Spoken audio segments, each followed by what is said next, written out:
Hey guys, and welcome to Armchair Conversations with Rob. Today, we're taking another page out of Thoughts from a Retro Notebook. Um, Probably number 20 by now, at least. For those who haven't tuned in yet, I read some passages from old notebooks that I wrote down my early thoughts and philosophies about them, checking those against today's wisdom and seeing how they stand up, or at least, if nothing else, kind of amalgamating what I knew versus what I know now. Today's topic is thus. Oh, and yes, I do have a jewel in the middle of my forehead because of the fact that I like to get working on this idea of not caring about my image. And plus, anybody that knows me knows I'm a little bit goofy. Goofy is definitely an odd or definitely words are used to describe me because I like to just kind of relax, have fun, and not be too serious about anything, even development. Moving right along. Power for the sake of power is impotent. Only when power is displayed or put to use is it recognized by the masses at large. They say power for its own sake is useless. They are blinded by what is seen, not understanding that potential is limitless. Once you begin to demonstrate or show what you have, you automatically acquire limits or patterns, rules, which the demonstration cannot go beyond. Okay. uh, Wow. That one was about things like Bruce Lee was a big influence on me, especially the philosophy behind not having a form. But also, I was learning a little bit about kinetic energy and things related at that time and realizing that potential power is infinite. It's when you actually put something in motion that you begin to allow the laws of the universe to shape and govern. So, I won't say I was obsessed with it, but I was definitely of this mind that somehow power, because again, remember at this time in my life, because this is right after that other quote on number 19, that I didn't really understand the metaphysical aspects of power as much as I knew the base physicality of power, because that's what I knew of my body. I was strong, I was fighting. That's what I knew.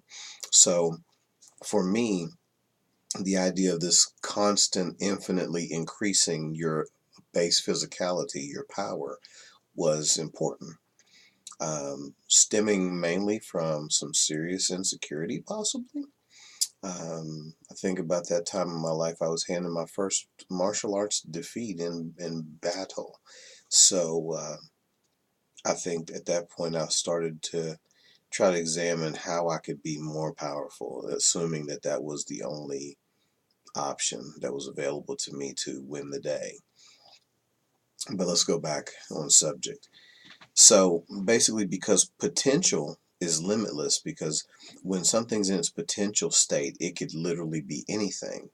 That was kind of what I was looking at, was trying to stay in an area of potential power so that I could respond based on the necessity of the situation or the gravity of what needed to be done, and thinking that somehow when I actually came out of limitlessness, formlessness, potential, infinite potential, that I was somehow limiting myself power wise.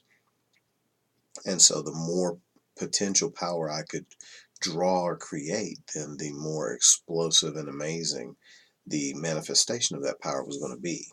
Um, I also remember being very unhappy with people who showed off at that time in my life. I was definitely not a person who thought that a powerful person should flaunt it. Um, Everybody has their struggles with power and money and sex. For me, it was power at that time because I felt like people who were powerful should be humble and quiet and not show their power, flex their power. The old Robbie thought that way. The new guy that I am today understands that sometimes you have to show it. Um, there are times when it is absolutely necessary to flex your power because of the need to accomplish a goal. And it may be the only way that you can get people to pay attention. I remember Muhammad Ali said once in an interview that Um, he, and it was kind of funny actually, but he said he bought the fancy cars and the watches and the houses because money talked and people would listen to him. If he was just, keeping his little humble ways when he was in his original days and not really being someone who was out there in the limelight, in the spotlight, flamboyant and open book and showing off, there were certain people who wouldn't listen to what he had to say. His comment was, if I was just another Negro out there washing dishes in the kitchen, y'all wouldn't hear what I have to say. But because I'm the champion of the world and I got a fancy house and a car and the rings, you look at me. Now, back on subject. So basically, whenever you display your power, you start to move, you set limits automatically. Um, at this time of my life, I was somehow thinking that maybe by staying in action, you could escape that. I do not think that way today. I realize that the attempt to be formless has nothing to do with lack of motion. It has to do with flexibility and being open to various concepts, various um, changes in season, as it were, and that anything you do, and you have to do something. You cannot stay in action forever. Anything you do is going to set the parameters for what limits and rules govern you, but that shouldn't be a stopping point. But I think this was more out of the perception of fear because of the idea that somehow I could circumvent the possibility of being defeated in whatever stage in life by being in inaction, which is not what Wu Wei means. For those who are interested in Wu Wei, you can look up things like the Tao. So again, can't really can't really amalgamate yesteryear and today because I don't feel the same way. I don't feel like you stay in inaction just to be limitless. I feel like you have to kind of deal with the being limited because you got to move in this world and you got to do things. You have to shake things up. You have to create polarity and move within the framework because that's the way our universe works. You can't stay only in potential. You have to get out there and do. Because of that, of course, any form does constrict. This is where Bruce Lee talked about how his style was as formless as he can make it as a human being, but any form, any choices of movement or whatever now constrict. And so his theories are in conflict. Basically, once you became active in motion, you had to be governed by something, some certain laws or parameters or whatever. And so his idea about being formless has now been rendered moot the minute action takes place. So that was definitely where I was at that time. Don't know how to make it work together. Don't think I can, because I do believe now that it is not good enough to be in potential forever. You have to do something with that potential. Once you do that, you have to be willing to accept the fact that it is now going to be restricted and limited in some way simply because of what you have done, the motion that you have taken. And that's okay. It's the best stab I can get at it. Guys, thank you for sharing my armchair. I appreciate it. Um, Again, send me some comments, send me some feedback, make fun of my dot. I don't care. Just do something, as I say. Don't stay in potential forever. Just do something.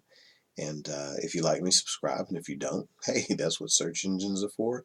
You will find what you need. I guarantee it. Just keep looking. In the meantime, guys, keep playing with development and grow. And have a wonderful, wonderful day whenever and wherever you are.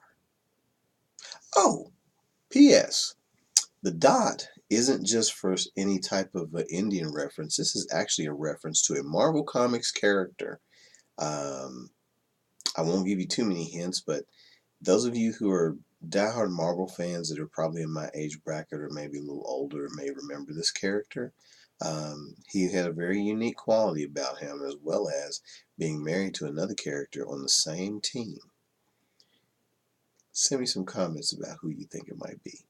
In the meantime, thank you for sharing my armchair, and have a blessed day.